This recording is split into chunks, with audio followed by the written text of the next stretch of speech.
ನೋಡಿ ಯಾರನ್ನೂ ಕೂಡ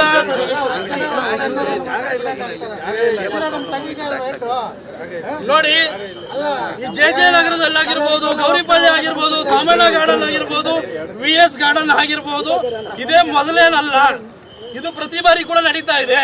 ರಾತ್ರಿ DCP ಅವರು ಹೇಳಿದ್ದು ಮತ್ತೆ ACP ಭರತ್ ರೆಡ್ಡಿ ಅವರು ಹೇಳಿದ್ದು ನೈಜ ಅಪರಾಧಿಗಳನ್ನ ಪತ್ತೆ ಮಾಡ್ತೀವಿ ಅಂತ. ಕಲ್ಲೆಸ್ತಿರೋದು ಯಾರನ್ನ ತಂದು ಕೂರಿಸಿದಿರ ಒಳಗಡೆ? ಇದು ಬೂಟಾಟಿಕೆಯನ್ನ ಬಿಡಿ, ಸಂಧಾನ ಬಿಡಿ. ರಾತ್ರಿ ಎಲ್ಲೋಗಿತ್ತು? ರಾತ್ರಿ ಸಂಧಾನ ಮಾಡ್ಲಿಕ್ಕೆ ಬಂದ್ರಿ, ಯಾಕೆ ಯಾರನ್ನು ಅರೆಸ್ಟ್ ಮಾಡ್ತಾ ಇಲ್ಲ? ಸರ್, ಈಗಾಗಲೇ ಕೇಸಿಗೆ ಸಂಬಂಧಪಟ್ಟ FIR ದಾಖಲು ಮಾಡಿದೆ. FIR ಮಾಡಿದಂಥ ಸಂದರ್ಭದಲ್ಲಿ ಸಂಧಾನದ ಒಂದು ಮಾತುಕತೆ ಬರಲ್ಲ. ಯಾಕಂದ್ರೆ FIR ಮಾಡಿದ್ರೆ ಪೊಲೀಸರು ಇನ್ವೆಸ್ಟಿಗೇಷನ್ ಮಾಡ್ತಾರೆ, ಅಪರಾಧಗಳು ಅಂತೇಳಿ ಕಟ್ಟಲಿಕ್ಕೆ ಕೂಡ ತಗೊಂಡಿದ್ದಾರೆ.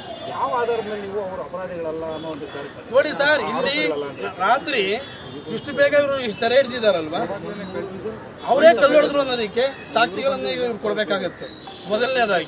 ಮತ್ತೆ ಯಾವುದೇ ಕಾರಣಕ್ಕೂ ನೋಡಿ, ಈಗ ಅಲ್ಲಿ ಒಳಗಡೆ ಮಿನಿಸ್ಟರ್ ಇದ್ದಾರೆ ಅಂತೇಳಿ ಸರ್, ಈಗ ಅದು ಪೊಲೀಸರ ಇನ್ವೆಸ್ಟಿಗೇಷನ್ ಯಾವ ಆಧಾರದ ಮೇಲೆ ಅವ್ರು ನೈಜ ಆರೋಪಿಗಳಲ್ಲ? ಸರ್, ನೈಜ ಆರೋಪಿಗಳಲ್ಲಿ ಯಾರಲ್ಲ ಅಂತ ಹೇಳ್ತಾ ಇದೀವಿ ಅನ್ನೋ ಕಾರಣ ಕೊಡ್ತೀನಿ ನಾನು. ಕಲ್ಲು ಬಂದಿರುವಂತದ್ದು ಎಲ್ಲಿಂದ, ಅಲ್ಲಿ ಯಾರಿದ್ರು ಕೂಲಂಕುಷವಾಗಿ ತನಿಖೆ ಮಾಡಿ ನೀವು ವಶಕ್ಕೆ ತಗೊಳ್ಬೇಕು. 3 ಜನ ಬೆಳಗ್ಗೆ ಕರ್ಕೊಂಡ್ಬಂದು ಕೂರಿಸ್ಬಿಟ್ಟು ನಾವು ಯಾರೋ ಅಷ್ಟು ಅರೆಸ್ಟ್ ಮಾಡಿದೀವಿ ಅಂತ ಇವ್ರು ಹೇಳ್ತಾರೆ. ಮಿನಿಸ್ಟರ್ ಸ್ಟೇಷನ್ಗೆ ಭೇಟಿ ಕೊಡ್ತಾರೆ. ಇದ್ರ ಹಿನ್ನೆಲೆ ಏನು, ಉದ್ದೇಶ ಏನು? ಅಂದ್ರೆ ಇಲ್ಲಿ ಯಾರಿಗೂ ಕೂಡ ರಕ್ಷಣೆ ಇಲ್ಲ, ಹಿಂದೂಗಳಿಗೂ ರಕ್ಷಣೆ ಇಲ್ಲ. 3 ದಿನದಿಂದ ಅಯ್ಯಪ್ಪ ಬೆಣ್ಣಲ್ಲಿ ಬೆಂಕಿ ಹಾಕ್ತಾರೆ, ರಾತ್ರಿ ಓಂ ಶಕ್ತಿ ಅವ್ರ ಮೇಲೆ ಕಲ್ ತೂರ್ತಾರೆ. ಎಲ್ಲಿಗೆ ಹೋಗ್ತಾ ಇದೆ ಸರ್? ಮಕ್ಕಳು ಯಾರು ಸರ್? 3 ಮಕ್ಕಳು ಕರ್ಕೊಂಡ್ಬಂದಿದ್ದಾರೆ, ವಶಕ್ಕೆ ಪಡ್ಕೊಂಡಿದ್ದಾರೆ. 3 ಜನ ಮುಸ್ಲಿಂ ಹುಡುಗರನ್ನ ಅರೆಸ್ಟ್ ಮಾಡಿದೀವಿ ಅಂತ ಇವ್ರು ಹೇಳಿದ್ದಾರೆ. ಬೆಳಗ್ಗೆನೆ ನಿಮ್ಮ ಸಂಘಟನೆಗಳಿಗೂ ತಿಳಿಸಿ ಅಂತ ಹೇಳಿದ್ದಾರೆ. ಇವಾಗ ನೋಡಿದ್ರೆ ಅಲ್ಲಿ ಯಾವುದೇ ಕಾರಣಕ್ಕೂ 3 ಜನ ಯಾರು ಅನ್ನೋದಕ್ಕೆ ತೋರಿಸ್ತಾ ಇಲ್ವಲ್ಲ ಅವರು. ನನ್ನ ಪ್ರಕಾರ ಅವರಲ್ಲ. ನೈಜ ಅಪರಾಧಿಗಳನ್ನ ಬಂಧನ ಮಾಡಬೇಕು, ಇದಕ್ಕೊಂದು ಕಾನೂನು ರೀತಿಯ ಕ್ರಮ ಜರುಗಿಸಬೇಕು. ಯಾರೋ 3 ಜನನ ಅರೆಸ್ಟ್ ಮಾಡಿ 15 ದಿನ ಕೇಸ್ ಹಾಕಿ ಅವ್ರ ಮೇಲೆ ಆಚೆ ಬಿಡುವಂತ ಕೆಲಸ ಆಗ್ಬಾರ್ದು, ಕಠಿಣ ಕ್ರಮ ಆಗ್ಬೇಕು.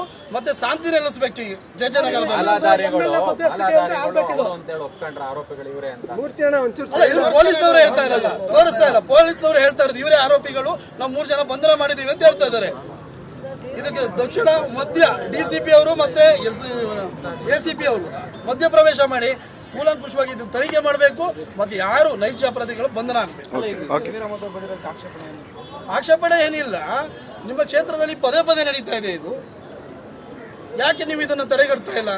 ಯಾಕೆ ಬುದ್ಧಿವಾದ ಹೇಳ್ತಾ ಇಲ್ಲ ನಿಮ್ಮ ಸಮುದಾಯದವರಿಗೆ? ಈ ತರ ಮಾಡಬೇಡಿ ಅಂತ ಹೇಳಿ ಅವ್ರ ಮೆರವಣಿಗೆ ಅವ್ರು ಮಾಡ್ತಾರೆ, ನಿಮ್ಮ ಮೆರವಣಿಗೆ ನೀವು ಮಾಡ್ತೀರಾ. ಅವ್ರು ಉರುಸು ಮಾಡ್ತಾರೆ. ಎಲ್ಲರೂ ಕಲ್ಬಿದ್ದಿದ್ಯಾ?